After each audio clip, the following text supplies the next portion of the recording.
বিসমিল্লাহির রহমানির রহিম। শরীয়তপুর সদর উপজেলা শিক্ষক সমিতি বিটিএ কর্তৃক 2025 শিক্ষা সফরে আমরা আজ শরীয়তপুর জেলার প্রাণকেন্দ্র মনোহর বাজার থেকে যাত্রা শুরু করিতেছি।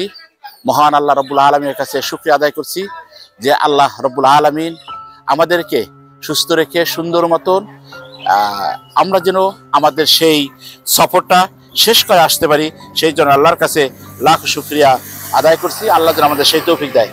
আমাদের সফরের মধ্যে রয়েছে শরীয়তপুর, কুমিল্লা, ফেনী, ময়নামতি, শালবন বিহার, কুমিল্লা বোর্ড, চন্দ্রনাথ পাহাড়, এ সমস্ত এলাকায় ঘুরে আমরা আল্লাহর যে প্রকৃতি নিয়ামত তাহা দেখার সুযোগ আল্লাহ আমাদেরকে করে দিবে। সুতরাং সেই আল্লাহর কাছে আমরা আবারও চিরকৃতজ্ঞ। বাংলাদেশ শিক্ষক সমিতি বিটিএ প্রতি বছরেই এরকম আমরা সফর করে থাকি। সেই সফরের মাধ্যমে আমরা দেশকে জানি, আমরা এদেশের পুরাতন যেই দৃশ্যাবলী রয়েছে সেই দৃশ্যাবলী সম্পর্কে আমরা জানতে পারি। ভ্রমণ করা সুন্নাত, সেই সুন্নত মোতাবেকই আমরা আমাদের কাজটি করব। বিটিএ কে ধন্যবাদ জানাই।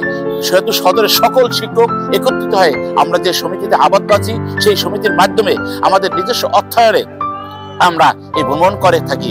এই ভ্রমণের মাধ্যমে আমরা আমাদের সকল শিক্ষকদের মধ্যে এক মিলন বন্ধন সৃষ্টি হয়, যার মাধ্যমে আমরা আমাদের সেই বন্ধুত্বের ভাব সৃষ্টি হয়। ছাত্রছাত্রীদের শিক্ষাদানের জন্য আমাদের একটি চমৎকার পরিবেশ সৃষ্টি হয়। নতুন কিছু দেখে আসি, সেই নতুন দেখার মধ্য দিয়ে আমরা আমাদের ছাত্রছাত্রীদেরকে শিক্ষা দিয়ে থাকি। সুতরাং এই বিটিএর মাধ্যমে প্রতি বছরেই আমরা যে সফর করে থাকি, এই সফরটি লঙ্ঘায়িত হচ্ছে ইনশাআল্লাহ। এবং আমাদের প্রধান শিক্ষক, আমরা যারা সকলে আছি, আমাদের যে মিলন মেলা হয় এই সফরের মাধ্যমে, সেই মিলন মেলা যেন ভবিষ্যতেও থাকে।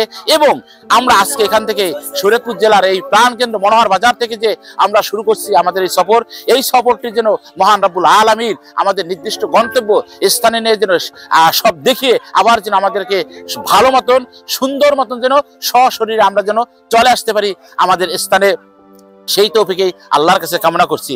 আমরা সর্বশেষ একটি কথা বলতে চাই, আমাদের শিক্ষকদের মধ্যে যে মেলবন্ধন রহিয়াছে ইহা যেন অটুট থাকে। আমরা যেন সকলে একত্রিত হয়ে ভাই কাঁধে কাঁধ মিলে হাতে হাত রেখে আমরা যেন আমাদের বাকি জীবনটা যেন সুন্দর, সৎ ও ন্যায়ভাবে কাজ করে যেতে পারি, সেই তৌফিক আল্লাহ যেন আমাদেরকে দান করে। এবং সেই আশাবাদ ব্যক্ত করে এই বিটিএর এইটা যেন চমৎকার হয়, সফরটা চমৎকার হয়, সেই আশা রেখেই আমি আমার সংক্ষিপ্ত বক্তব্য এখানেই জমনিকা টানছি।